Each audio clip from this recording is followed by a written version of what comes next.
Pan fydd rhai yna chi'n clywed y gair Brussels, mi fyddwch chi'n meddwl yn syth am gwrw, siocled a plant bach yn piso. Cerwch ymlaen i wylio achos mae mwy o hynny i ddod.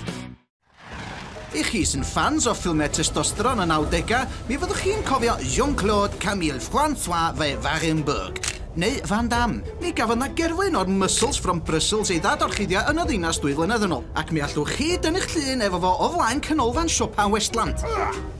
Dim yr un o'r kickboxer enwog ydy'r unig gerflun yn y ddinas. Ella fyddwch chi'n gyfarwydd efo'r mannequin piss, yr hogyn bach sy'n gwneud pip-pips yn y ffynnon. Os fydd eich teiming chi'n dda, mi fydd ei beipio fo wedi cysylltu i gasgan gwrw mwyn i bobl y ddinas cael diod call. Felly ewch i'w cwpan efo chi i roed o dan i bidlan o. I'r rai sy'n cyrraedd yn hwyr heb fwcio lle i aros neu sydd just wedi cael cic allan o'ch lodel, mae'n werth i chi drio blwm. Gwesti lliwgar rhad yng nghanol y ddinas sydd wedi ei ddylunio gan bron i 300 artistiaid Ewropeaidd ifanc. Ac mi allwch chi wneud eich Belgian waffles eich hun yn ei wyneb nhw yn y bora. Os ydych chi'n fwy mentrus ac yn fodlon teithio dros 20 milltir i Cemsice, mi allwch chi aros yn Cysainus. Gwesti siap perfedd efo gwely dwbl. Maen nhw'n deud ddylsa chi drio bod dim oliau unwaith. Felly, os ydy tycio'ch hun i fewn i dwll tîn Ewropeaidd am noson ar eich rhestr chi, ewch amdani.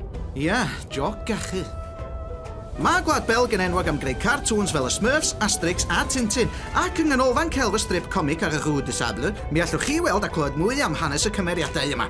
Perffaith ar gyfer unrhyw anarac comics.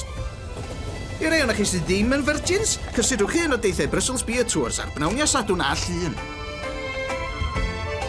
Ac allwch chi ddim galw eich hun yn arbenigwr lush heb ymweld â Delirium Cafe. Lle fod dewis o 2,500 o wahanol fathau o gwrw ac sy'n dal record y byd. Cadwch eich llygad allan am flas exotic Mongoso coconut a chwrw golau gan fracdi White Pony. What the fuck? Ewch ar y wefan i ddarllen eu holl ddewis nhw a sbarwch chi sefyll fatha llo wrth y bar am 4 awr a hanner. A newyddion da i'r boi pen galad yn eich criw chi hefyd. Ma' nhw'n gwerthu Strongbow. Reit ferched, cuddwch eich clustia, achos oes, mae yna ardal goch i golau yn y brifddinas wrth ymyl gorsaf Gare du Nord. A hwgia, os oes na un moch chi'n bach yn eich plith chi'n mynnu fod o'n mynd yn ôl presant i'w wraig, mi allwch chi stan unrhyw un o'r bas bach rhad rownd y gwrnol, ond rhybydd bach i chi. Mae o'n lle perig da, yn ôl son. Os da chi fyny am glwb nos, chwiliwch am y clwb hip mewn coedwig, Le Wood. Neu os da chi'n gwisgo crys ffwtbol, polyester ac yn hymian o chwys tîn, trwch Bloody Louis. I chi'r gamblers neu'r criw sy'n cael ei llusgo na gan un met annoying sy'n teimlo'n lwcus, y Grand Casino Viage ydy'r lle i chi. Mae o'n costio tua €10 i fynd fewn, ond mi fyddwch chi'n cael chip i wario a diod yn y pris. Cofiwch eich passports. Chwilio am bresantau rhywun ar y diwrnod ola? Gwyliwch allan am gerfluniau bach lliwgar o'r mannequin piss, neu am boteli cwrw allan o jocled ym mhob man o gwmpas y ddinas. Wedyn gewch chi sbario talu £50 am dobl o rôn bach yn y maes awyr. Yn union fel wnaethoch chi ar eich gwyliau dwythan Tenerife. Wel, dyna ni, gaid i Brussels wedi orffan.